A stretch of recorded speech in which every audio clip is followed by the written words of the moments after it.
Every time we eclipse New Year's, it seems like some similar thoughts run through my mind.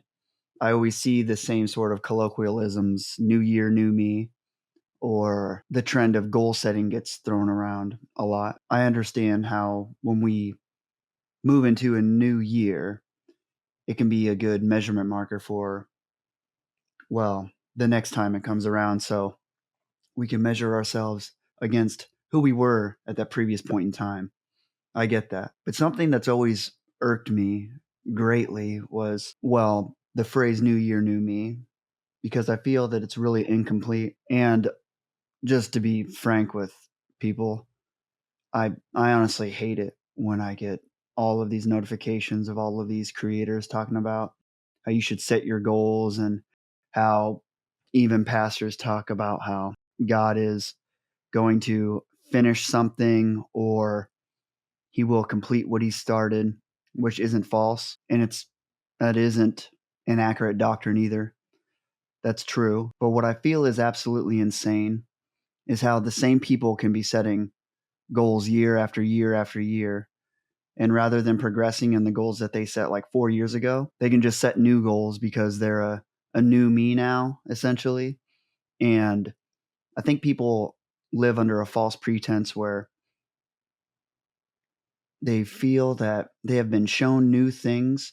So rather than ever getting dirty and messy in the things that they know and actually progressing towards a certain state, they'll just intake new information and then set new goals related to these new things revealed to them. And that will sort of give them this influx of dopamine, right? This new rush that's akin to the honeymoon feeling when you start dating someone and you don't really know them. So it's fueled by curiosity and that intriguing feeling you get when you pull back a curtain to see more. And those are all amazing things. But how many people that you know personally have ever completed a New Year's resolution or a goal that is set around this time? Most of the goals that I have set now in my life are hmm, through habitual practice and improvement of walking something out. It didn't really have to do with any trends that were popular among social media or the culture at all. It was more of it was a revelatory moment for myself personally when I really decided to turn my life into something that is more congruent to the way that Jesus interfaced with the world and lived out his life here. It wasn't something that I seen a bunch of other people doing, which is actually sort of the opposite of what Jesus says you're supposed to do. So whenever I hear this new year, new me, I always think that's really weird because even if you do, I do believe that God has the power for people to actually change, to change things that nothing else can. I feel my own life is evident of that if you would have known me in the past. But I also know that just because you do say new year, new me, and even if, let's say, some great moment happens and you do change and you do uphold the new personification that you want to inhabit, that person that you were still existed during some span of time and those things still happened. Therefore, you have to give them the weight they deserve in order to not fall back into the behavior that you were trying to escape from or the environment that you were trying to escape from. Something that comes to the forefront of my mind when I think about that term new year, new me is how in Alcoholics Anonymous, if any of you have ever been to an AA meeting, there'll be people there that has been sober for 20 years. And as people go around their certain groups or tables or introduce themselves, they will state that, hi, I'm an alcoholic. My name is so-and-so. And then they'll give a backdrop. I can't remember off the top of my head. But what I found interesting what's most pertinent to this subject is they still claim to be an alcoholic, even though they've been sober for 20 years. And just to be honest with you, I don't mean to seem like I know it all or that I know better than these programs or know better than whoever came up with the New Year, New Me. But even Alcoholics Anonymous, I don't like how they claim to be an alcoholic even after being sober 20 years. But I do like that they recognize that they were that. and that person is still capable of coming up inside of them. They know that they have like some problem. The only issue I have with claiming to be an alcoholic is because sometimes God can free people from things, but they can mentally string themselves to the past in a way that won't let them fully escape and become the new person that God wants them to be, to really embody their calling. I think Alcoholics Anonymous kind of, and before I say this, AA is an amazing program, and they must be doing something right because they have saved millions of lives. But there are some cases where some people, if they were to sit up and say that I'm an alcoholic, that could inhibit them from envisioning the person that they could become. Because sometimes you really are supposed to leave stuff in the past, but that doesn't mean you forget it. So when I hear New Year, New Me around New Year's, that makes me cringe. And then when I think about people that have been sober for 20 years saying they're an alcoholic, in some cases, I also think that's a problem. But there are other instances where people, they had such a big problem that they need to constantly battle it away. For example, you probably know someone in your life that had a pornography problem, or maybe you have a pornography problem.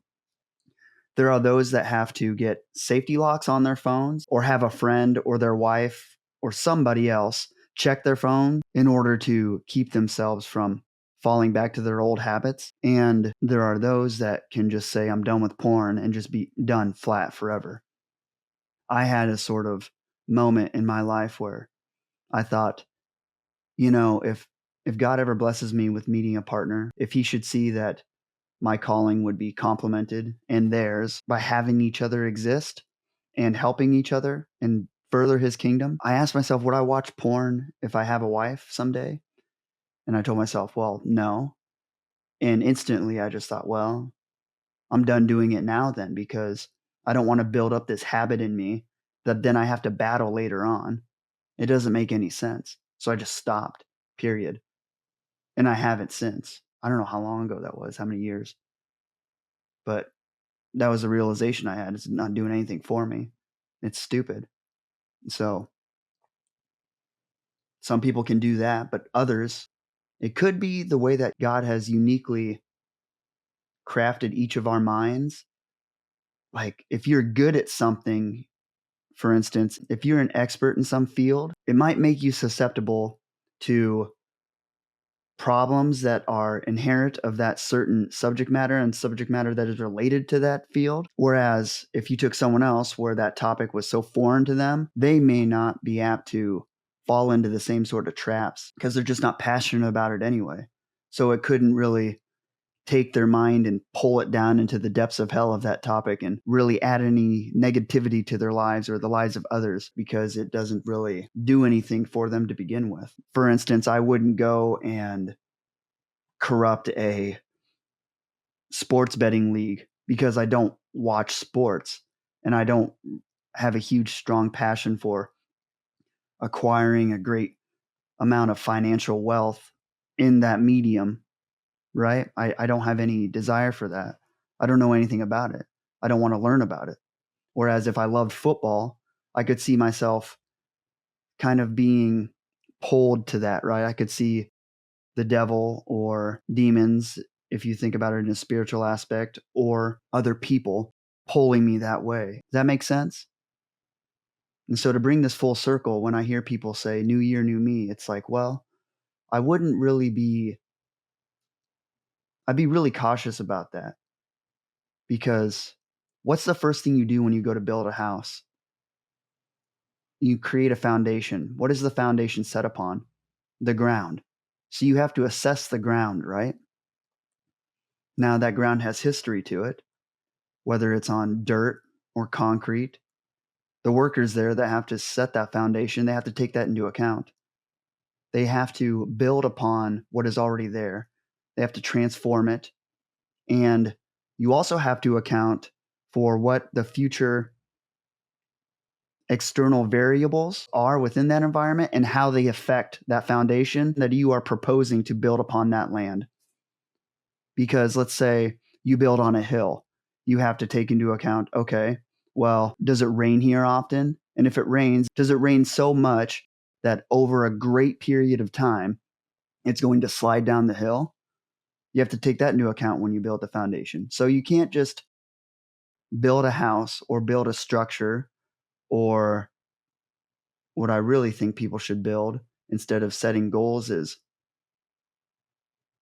a value hierarchy that they can cross reference their actions against, which you then would embody by creating goals. But it's not the same as I want to do X, so I'm going to enact Y. Having a value hierarchy is a sort of structure that you cross reference your actions against.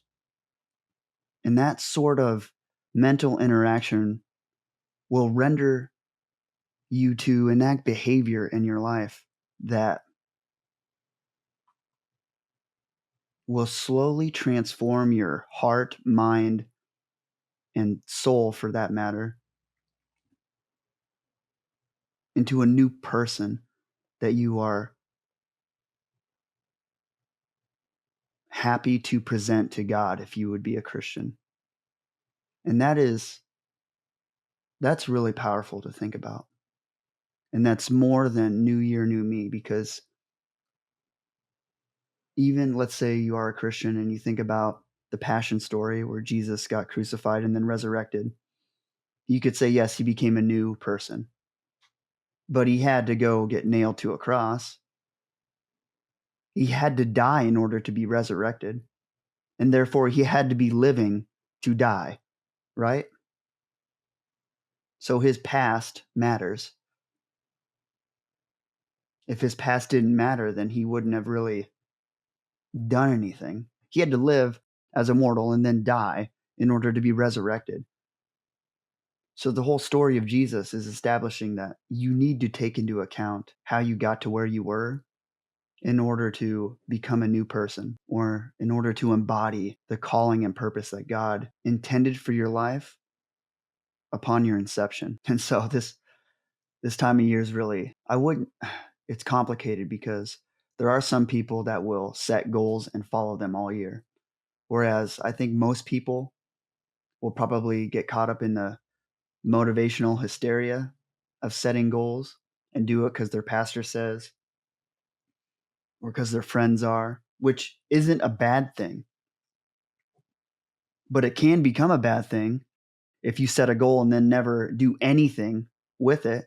And then next year comes, or let's say halfway through the year, someone talks about setting a goal, or you have an idea in your head. You're like, I should plan something out and then hold myself accountable and then try to accomplish it.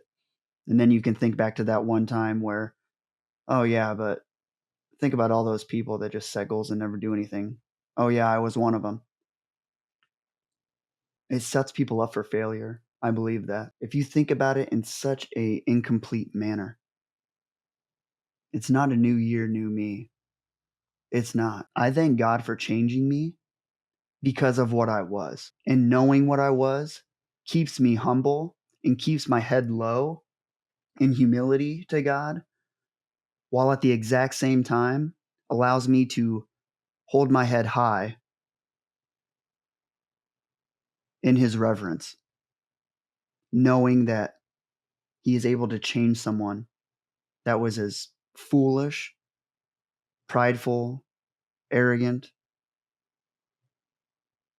and sinful as I was into someone that is substantially more congruent to the way that Jesus lived on this world. God is so good, and he can do that. I would not say that I loathe the idea of creating goals around New Year's, but I would say that if you are someone that really has been struggling with something for a long time, yes, creating a goal and just thinking about the way forward is going to be infinitely better than doing nothing. But you would be doing yourself a great favor if you thought about and took into account who you are in this moment in time now as you're creating this goal and thinking about, okay, how did I fall into where I am now? And even if I embody the person I want to be, I need to own the fact that I am incomplete and I am that broken person. God can make me whole, but in order to be whole, I have to be broken in the first place. And I'll bring it up again. Hebrews chapter 5, verse 8 says, Son though he was, he learned obedience from what he suffered. Jesus had to go through great suffering in order to accomplish his calling. And I think all of us have to go through some sort of suffering in life. Everyone. And that is one thing that New Year's resolutions definitely, I think they missed the mark there on that point. The whole new year, new me is just, I'm going to step out of this life where I didn't accomplish this right now, and I'm going to become this person that is capable of doing something that I want and desire. I think New Year's resolutions a lot of the time don't factor in all of the suffering that it's going to take in order for them to come to fruition. And so that in combination with not respecting the past that brought them to where they were, because you can start to feel like that old you again, even if you're striving for something great and beyond yourself. Even if God changes you, there will still be times when the devil will tempt you, or just being a human being and imperfect will pull you back to that sort of behavior that you were so in love with. That in combination with having this dream where you didn't recognize how much pain and suffering was going to be needed in order for you to actually bring it to pass, that can just drown you,